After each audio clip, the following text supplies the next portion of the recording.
Bismillahirrahmanirrahim. Assalamualaikum warahmatullahi wabarakatuh. Innal hamdalillah nahmaduhu wa nasta'inuhu wa nastaghfiruh wa na'udzu billahi min shururi anfusina wa min sayyiati a'malina. May yahdihillahu fala mudilla lahu wa may yudlilhu fala hadiya lahu.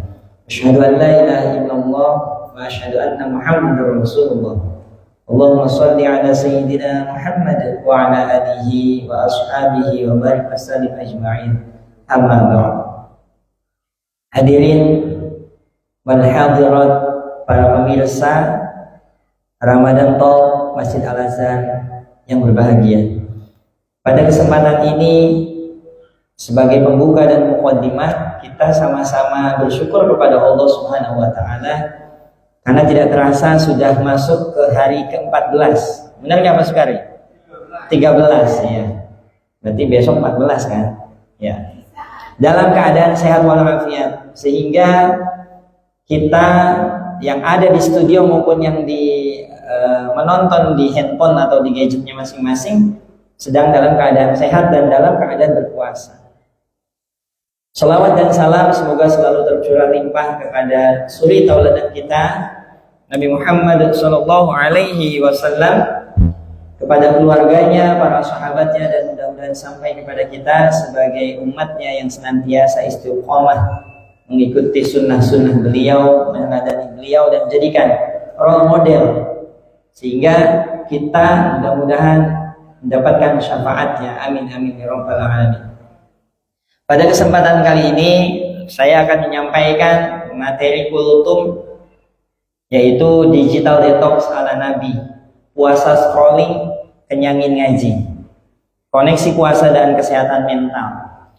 Jamaah hadirin wal hadirat rahimakumullah, saat ini kita sama-sama sedang berjuang ya, menahan haus dan lapar, dan juga menahan diri dari hal-hal yang membatalkan puasa.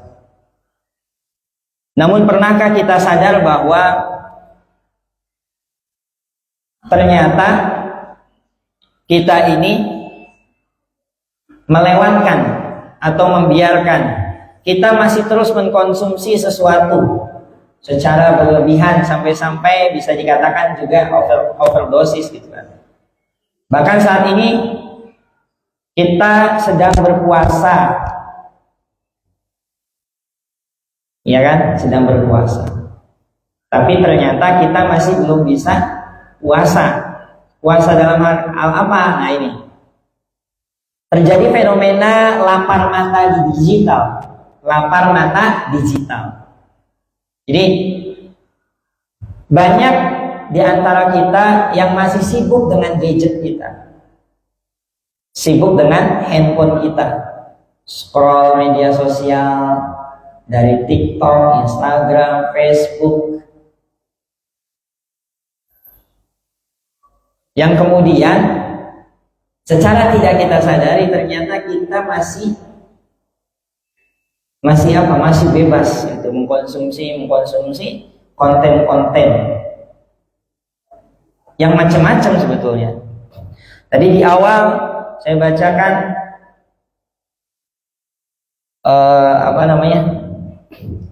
tadi ya, lapar mata digital. Allah Subhanahu wa taala di dalam Al-Qur'an surat Al-Baqarah ayat 185 berfirman, A'udzubillahi minasyaitonir rajim. Bismillahirrahmanirrahim. Syahrul Ramadan alladzi unzila fihi al-Qur'an hudan lin-nasi wa bayyinatin minal huda wal furqan. Al-ayah Quran surat Al-Baqarah ayat 185. Bulan Ramadan adalah bulan di mana diturunkannya Al-Quran sebagai petunjuk dan menjadi petunjuk-petunjuk bagi manusia, membedakan mana yang benar, mana yang hak, dan mana yang batil. Nah, dari ayat ini kita bisa mengambil sebuah pelajaran bahwa di bulan Ramadan ini ya, Sering kita sadari bahwa kita banyak menyibukkan diri untuk membaca Al-Quran. Di beberapa masjid terdengar suara-suara tadarus Al-Quran. Tapi ketika di luar Ramadan rasanya sepi, hanya lantunan azan iqamah. Tapi di bulan Ramadan banyak sekali orang-orang yang sibuk membaca Al-Quran, karena tahu bahwa di dalam bulan Ramadan, bulan istimewa sebab diturunkannya Al-Quran, atau kita kenal dengan nama Nuzul Al-Quran. Tapi ternyata masih banyak pula orang-orang yang sibuk pegang handphone, bukan buka Al-Quran Android atau Al-Quran digital, tetapi sibuk membuka medsos, media-media sosial. Dan saat ini pun para jamaah sedang membuka medsos, melihat Ramadan Talk. Nah, ternyata media sosial atau teknologi itu seperti dua belah mata pisau. Dia bisa bermanfaat manakala kita bisa bijak menggunakannya, tetapi juga bisa berbahaya, bahkan dapat mencelakakan manakala kita tidak bisa menggunakannya dengan baik. Jamaah Ramadan Talk rahimakumullah, kita kuat nih menahan puasa, menahan lapar, menahan haus dengan selama 13 jam. Kurang lebih 13 jam lah kita berpuasa.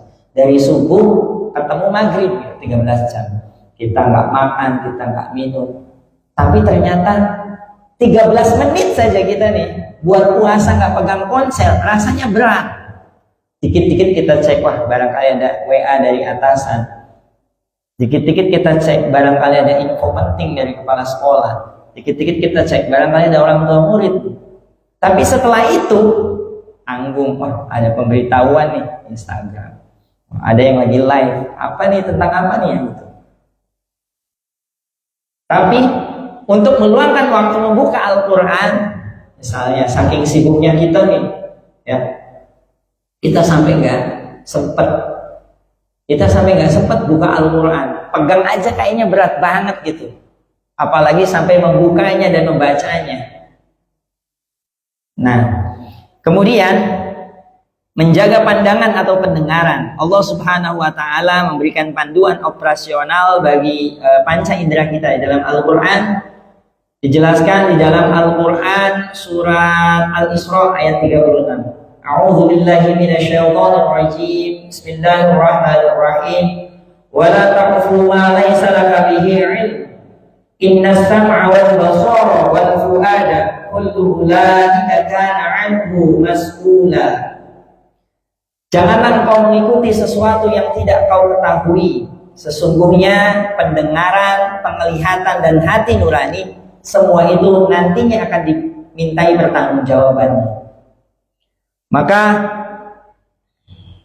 tadi Al-Quran sudah memberikan rambu-rambu bagaimana cara kita ya mengontrol panca indera kita. Apakah selama ini indera kita digunakan untuk bermaksiat kepada Allah dengan cara membuka konten-konten yang seharusnya tidak kita buka, apalagi kondisinya kita sedang berpuasa, Pak Ketua, Pak Daus, ya, seperti konten-konten yang tidak sengaja lewat misalnya, karena biasanya iklan. Saking penasarannya kita lihat iklan, tiba-tiba ada konten-konten yang seharusnya tidak dilihat. Lalu kemudian kita tinggalkan itu, kita cari foto-foto, kita cari info-info. Kemudian tadi di era digital, kita sedang berada di era digital. Maka ayat tadi Quran surat Al-Isra itu menjadi sebuah alarm. Menjadi sebuah alarm bagi kita semua. Apa yang kita scroll, ya, apa yang kita tonton dan apa yang kita dengar di media sosial akan masuk kemana? Ke dalam hati kita dan membentuk kesehatan mental kita. Jika isinya hanya pamer atau ria dan ghibah, maka hati akan menjadi kotor dan gelisah. Nah, ini perlu kita jadikan sebuah renungan. Di dalam hadis Nabi Muhammad SAW tentang meninggalkan hal yang tidak berguna, baginda Nabi Muhammad SAW bersabda, "Man husni islamil mar'i tarkuhu ma la ya'ni," yang artinya di antara tanda kebaikan Islam, seseorang adalah di antara tanda kebaikan Islamnya seseorang adalah meninggalkan hal-hal yang tidak bermanfaat baginya. Ya, ini hadis riwayat Ibnu Majah nomor 3976. Jadi itu tadi kita dikasih rambu-rambu melalui Quran surat Al-Isra ayat 36. Dilanjut dengan hadis Nabi tentang meninggalkan hal-hal yang tidak berguna. Kadang-kala kita mengikuti tren, tapi tidak tahu maksudnya, hanya ikut aja biar dibilang kekinian atau up to date. Tapi ternyata misalnya, ya, tren itu justru membuat kita jadi sulit, membuat kita jadi sengsara. Seandainya contoh misalnya, lagi tren nih, pakai celana yang harganya mahal, kita sampai dipaksa-paksa untuk bisa beli celana itu demi supaya dikatakan kekinian atau mengikuti tren. Nah, kemudian strategi digital detox ala Nabi. Ada pertanyaan, bagaimana cara mempraktikannya di sisa Ramadan ini? Bagaimana cara mempraktikkan di sisa Ramadan ini? Ya, tadi strategi digital detox ala Nabi. Nah, puasa scrolling. Salah satunya adalah pertama puasa scrolling. Scroll, nggak butuh, tapi aduh ini harganya murah, emang kamu nggak check out, akhirnya diklik check out, datang Shopee, apa tuh? Ya maksudnya Shopee COD, Shopee datang, Lazada, pokoknya toko-toko online ya. Itu. Tujuannya apa? Tujuannya adalah mencegah penyakit ain atau hasad. Jadi salah satu manfaat daripada puasa scrolling adalah mencegah penyakit ain ataupun hasad. Kemudian kurangi melihat gaya hidup orang lain agar kita tidak kufur nikmat. Ya kalau melihat orang, kayaknya enak ya, mobilnya bagus nih, ini orangnya ganteng nih, banyak followersnya, gitu kan. Sehingga kita pun lupa untuk mensyukuri apa yang sudah kita miliki, gitu kan. Nah, kita naik sepeda, kita naik motor vario, walaupun kadang suka mogok misalnya. Kata Pak Al, itu cerita pribadi, bukan Pak Al. Ini pelajaran buat kita, ya syukuri. Ternyata ada yang ke sekolah naik sepeda, ada yang ke sekolah sampai jalan kaki atau naik gojek. Yang harus keluar uang. Kita punya motor, walaupun misalkan kadang mogok misalnya. Nah, itu juga perlu kita syukuri. Dan ternyata itu tadi, salah satu manfaat daripada puasa scrolling adalah tadi. Kemudian silent mode pada ego. Gunakan waktu Ramadan ini untuk berdialog dengan Allah Subhanahu wa taala. Ini nyambung dengan materi yang sebelumnya saya tentang self healing di atas sajadah itu. Perbanyak sholat dan juga berdoa. Daripada sibuk mencari validasi manusia, likes ataupun komen di media sosial. Saya bikin konten, lagi marah bikin video biar banyak yang lihat gitu kan. Saya cetak gol, gol kapten. Itu kan tujuannya apa? Validasi bahwa saya ini mampu, saya hebat, saya layak masuk timnas misalnya. Nah, itu. Lalu kemudian ada sebuah kisah ini terkait dengan mulianya Al-Quran. Ada sebuah kisah yang mudah-mudahan bisa memberikan kita manfaat. Di antaranya adalah begini. Suatu waktu baginda Nabi Muhammad SAW melakukan sebuah perjalanan ditemani oleh para sahabat. Manakala beliau melewati suatu makam atau kuburan, ia mempercepat jalannya. Nabi Muhammad mempercepat langkahnya yang kemudian diikuti, spontan diikuti oleh para sahabat dan juga kaum muslimin yang mengikuti perjalanan Nabi. Setelah selesai urusan Nabi Muhammad SAW di tempat yang dituju, kembali Nabi Muhammad melewati kuburan itu, melewati jalan yang sama. Namun pada saat itu Nabi Muhammad memelankan jalannya. Jadi yang waktu berangkat itu mempercepat jalannya, manakala pulang beliau memperlambat jalannya.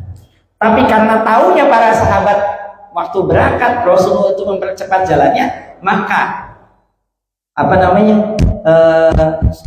para sahabat itu duluin Nabi Muhammad. Jadi bukan duluin Nabi Muhammad, tapi pada saat melewati makam itu, ya, inisiatif sendiri. Wah, ini kayaknya Rasulullah bakal mempercepat jalannya nih. Akhirnya mempercepat tuh jalannya. sampai Nabi Muhammad SAW tertinggal. Di sini timbul sebuah pertanyaan dan kebingungan para sahabat. Ketika sampai di rumah mereka, sempat salah seorang sahabat bertanya kepada Rasulullah, "Ya Rasulullah, kami bingung. Pada saat kita berangkat, engkau memperlambat jalan ini. Pada saat mempercepat jalan pada saat melewati Makkah. Tapi pada saat pulang, kami kira engkau akan mempercepat jalannya. Jadi kami pun mempercepat jalannya. Ternyata engkau malah memperlambat. Sebetulnya ada apa wahai Rasulullah?" Dikasih tahu sama Rasulullah, pada saat kita berangkat, kata Nabi Muhammad, aku mendengar suara siksa kubur yang aku tidak sanggup untuk mendengarkannya, maka aku mempercepat langkah kaki. Lalu pada saat pulangnya, malaikat Munkar dan Nakir berhenti melakukan tugasnya, karena pada saat itu ternyata semasa hidupnya almarhum atau jenazah ini rajin mengantarkan anaknya untuk belajar Al-Quran. Bukan jenazah ini yang masa hidupnya mengajarkan Al-Quran, tapi hanya sebatas mengantarkan kepada guru ngaji.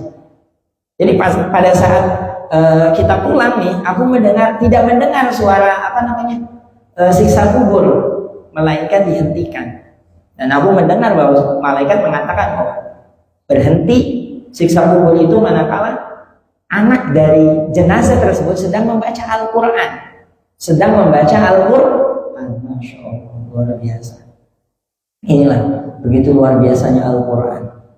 Itu kita yang mengantarkan anak kita, apalagi kalau kita sampai yang membacanya atau kita mengkajinya dan menghafalkannya. Begitu mulianya Al-Quran pada luar biasa. Maka di momentum ini, tadi di Quran surat Al-Baqarah ayat 185 mengingatkan kita bahwasanya Al-Quran diturunkan di bulan Ramadan, tepatnya pada 17 Ramadan, dan insya Allah Masjid Al-Azhar Hamka akan mengadakan peringatan Nuzulul Al-Quran yang akan mengundang mubaligh kondang, insya Allah. Ya, Pak Ustadz. Nah, itu baru baca basmalah, Pak. Gimana kalau anaknya ini baca Al-Quran panjang ayatnya, atau anaknya ini, ya, anak dari jenazah ini hafal Al-Quran? Bayangkan, begitu luar biasanya. Maka ayo kita isi momen-momen Ramadan ini untuk memperbanyak membaca Al-Quran, dan kita akan coba praktikkan. Ada 2 waktu yang bisa kita praktikkan untuk menaruh ponsel kita. Pertama, manakala kita sedang berbuka, masuk waktu berbuka. Karena kita tahu bahwa salah satu sunnah berbuka itu pertama menyegerakan berbuka manakala waktunya sudah masuk berbuka puasa. Dan maghrib segera tinggalkan semua aktivitas, kita batalkan, kita makan, minum lah ya minimal. Makan 3 butir kurma. Lalu yang kedua, manakala kita memasuki waktu subuh, kita tinggalkan ponsel, kita laksanakan sholat subuh dan perbanyak berdoa dan beristighfar. Baik jamaah Ramadan Talk dimanapun kalian berada, berikutnya adalah, jadi kesimpulan dari kultum tadi itu, ya, pertama, Ramadan adalah momentum terbaik untuk melakukan merestart, mengatur ulang, Pak Sukari ya, restart mental, ya kan?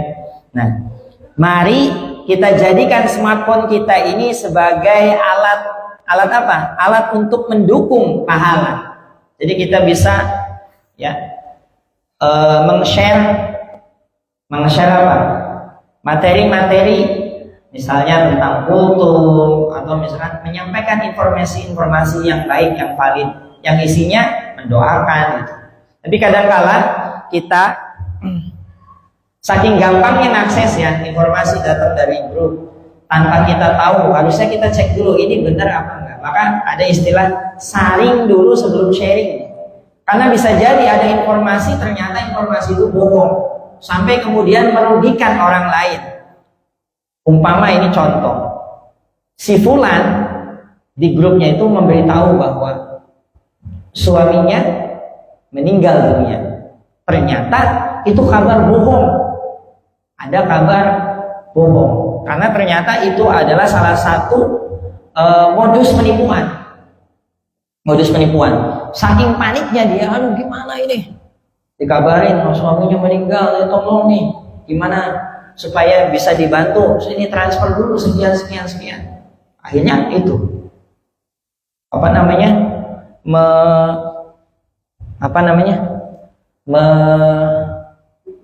menipu, sehingga membuat gelisah gitu kan. Nah itu dia. Maka ya pada momentum ini mari kita sama-sama itu tadi, stop scrolling, perbanyak mengaji. Kita perbanyak mengaji, baik itu kita adakan sendiri maupun tadarus bersama dengan teman-teman. Kalau sendiri mungkin kita bisa gunakan di waktu-waktu tertentu. Kalau misalnya tadarus, berarti kan harus semuanya bisa nih. Nah, dan itu juga tujuannya untuk saling memperbaiki bacaan tahsin. Manakala misalnya kita salah nih dalam baca ayat ini, ya, diingatkan, oh iya, selama ini saya salah, sehingga kita dapat ilmu baru dari tadarus itu. Dan jangan takut dan jangan malu kalau kiranya nggak bisa. Itu tandanya berarti kita harus banyak belajar lagi gitu. Ya. Baik, ada pertanyaan? Masih ada? Oke, baik. Selanjutnya adalah ini Al-Quran. Oke, kita kembali ke Al-Quran. Lanjutkan ya. Cek. Ya.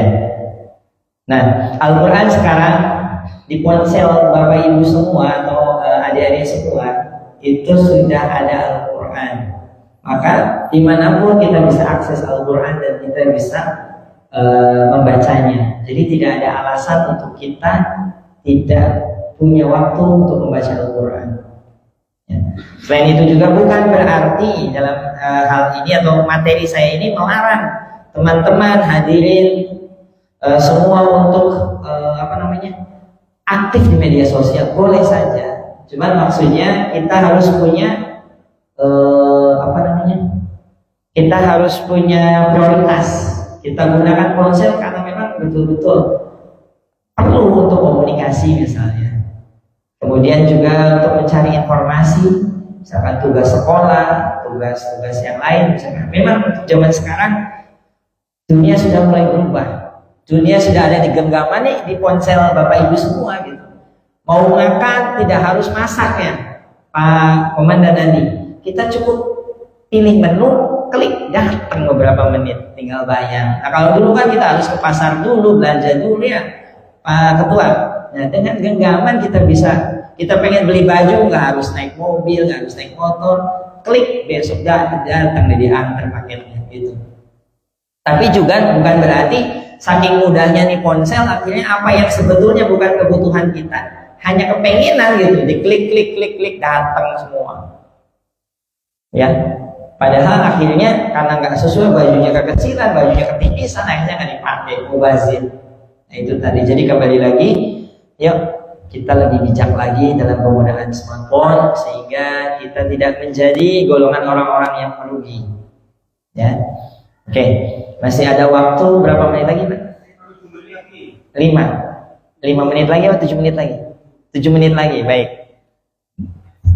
Nah, sambil menunggu, bagaimana kalau kita ini aja, baca surat ya?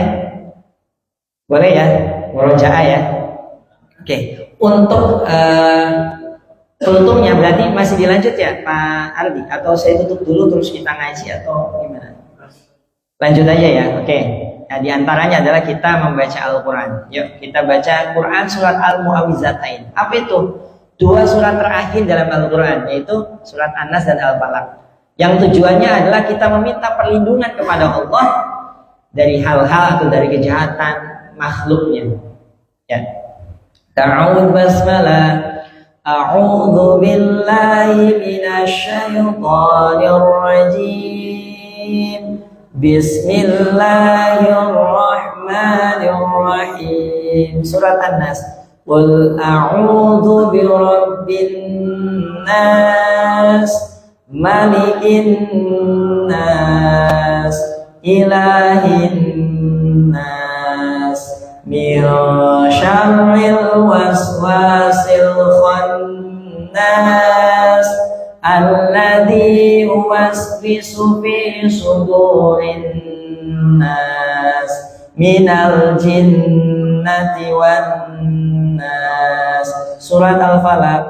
Bismillahirrahmanirrahim. Qul a'udzu birabbil falaq, min syarri ma khalaq, wa min syarri ghasiqin idza waqab, wa min syarri naffatsati fil 'uqad, wa min syarri hasidin idza hasad. Tasdiq. Shadaqallahul azim. Mudah-mudahan ini tadi dua bekal surat Al-Mu'awwidzatain ini dicontohkan Rasulullah, beliau membacanya di awal waktu. Contoh surat Al-Falaq ini surat yang menjelaskan tentang waktu subuh, peralihan antara malam ke pagi atau siang, dari gelap ke terang siang gitu kan. Maka mudah-mudahan kita istiqomah. Ini bekal buat saya pribadi dan untuk para jamaah dimanapun kalian berada, termasuk yang di studio maupun di luar, untuk sering membacanya di awal waktu, pergantian waktu, misalnya subuh, kemudian di waktu duha atau setelah sholat atau sebelum sholat kita baca surat tadi. Tujuannya adalah agar kita ini diberikan perlindungan, diberikan benteng, tameng oleh Allah Subhanahu wa taala dari kejahatan apapun. Bisa jadi kejahatan itu datangnya dari diri kita pribadi, dari hawa nafsu kita. Nah, ini pas pada saat kita sedang berpuasa, kan tujuannya melatih diri kita menjadi orang yang bertakwa. Jadi meninggalkan ego, menahan nafsu kita. Bismillah, mudah-mudahan di sisa-sisa Ramadan yang akan datang kita bisa menampilkan ibadah-ibadah kita yang berkualitas dan memperbanyak beristighfar kepada Allah Subhanahu wa taala. Dan juga kita bisa belajar mempraktikannya untuk stop scrolling di waktu-waktu seperti tadi, di awal berbuka atau di waktu berbuka dan juga di waktu subuh. Terima kasih. Akhirul kalam. Unzur man qala wa la tanzur man qala. Wallahul muwaffiq ila aqwamit thoriq. Wassalamualaikum warahmatullahi wabarakatuh. Warahmatullahi wabarakatuh.